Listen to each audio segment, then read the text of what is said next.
0,5%.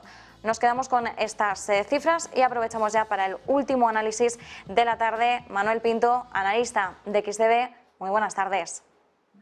Hola, ¿qué tal? Muy buenas tardes, encantado de estar con vosotros.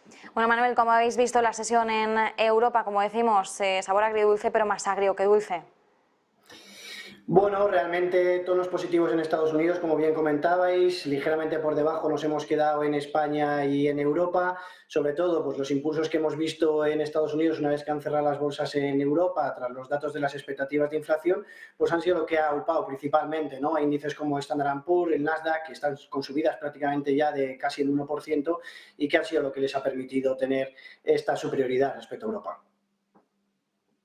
Por cierto, Manuel, también una semana marcada, como decimos, por los bancos centrales, dato de IPC de Estados Unidos mañana. Empiezo por la inflación. ¿Qué es lo que podemos esperar? Bueno, desde luego que veremos a ver el dato de mañana.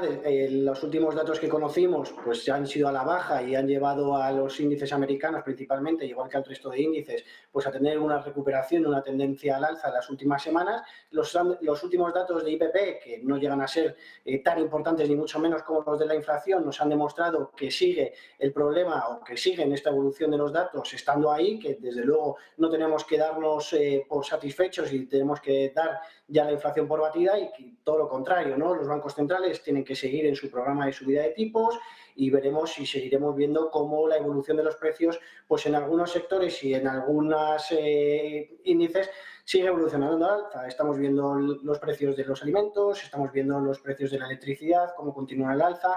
Entramos ya en pleno invierno en Europa, así que veremos también pues cómo nos va afectando más a nuestro bolsillo tras un otoño que desde luego pues ha sido más cálido de lo que preveíamos y por tanto pues mucho mejor para nuestros bolsillos, ¿no? Desde luego el dato de mañana importantísimo. La semana es desde luego pues un tsunami de información y de datos en los que conoceremos también las decisiones de los bancos centrales principales del mundo, como pueda ser la Reserva Federal, como pueda ser el Banco Central Europeo, como pueda ser Banco de Inglaterra, Taiwán, etcétera. Así que por tanto muy interesante en los próximos días lo que iremos conociendo en los mercados. Por cierto, respecto a cuánto más debería Jerome Powell subir los tipos de interés, estamos viendo cómo algunos oficiales de la Reserva Federal muestran claros signos de división importantes. Sí que es cierto que de cara a la reunión de esta semana se espera, tanto por parte de la FED como del Banco Central Europeo, una subida en una magnitud igual, idéntica, 50 puntos básicos. Claro, ahora la cuestión está en ir un poquito más allá, ¿no? En función del dato de inflación de mañana veremos cuáles podrían ser los próximos movimientos. La FED siempre nos dice, o nos ha estado diciendo en los últimos meses, que no quieren telegrafiar esos movimientos, pero al final siempre es inevitable que nos intentemos adelantar también a esos escenarios. ¿Qué es lo que podemos esperar ahora por parte de la Reserva Federal? Bueno, a ver, el mercado, como bien decías, ¿no? Descuenta una subida de 50 puntos, igual que en Europa, para la Reserva Federal, y por tanto, pues todo lo que no sea una subida de 50 puntos, pues va a ser una sorpresa.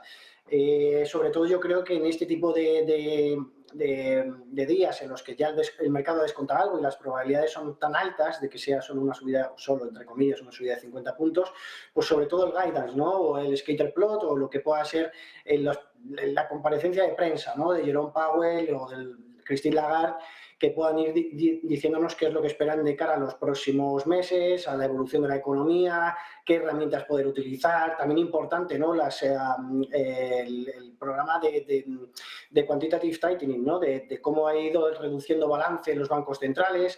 Así que, por tanto, pues son muchos aspectos los que entraremos a valorar y entraremos a analizar después de la reunión, no solamente el dato en sí, y por tanto pues va a ser, yo creo, el camino que tomen los mercados en los próximos meses, ¿no? Me viene a la cabeza en el año 2018 también una rueda de prensa de Jerome Powell en la que dio a entender al mercado que iba a subir los tipos de una manera un poquito más agresiva.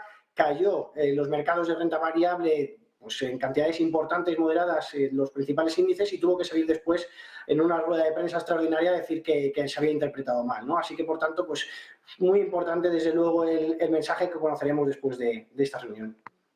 Bueno, pues nos quedamos con esas claves, vigilando todos los frentes que tenemos abiertos esta semana, que no son pocos. Manuel Pinto, analista de XTB, muchísimas gracias. Gracias a vosotros, un placer como siempre y buena tarde. Y nosotros les deseamos también a ustedes que tengan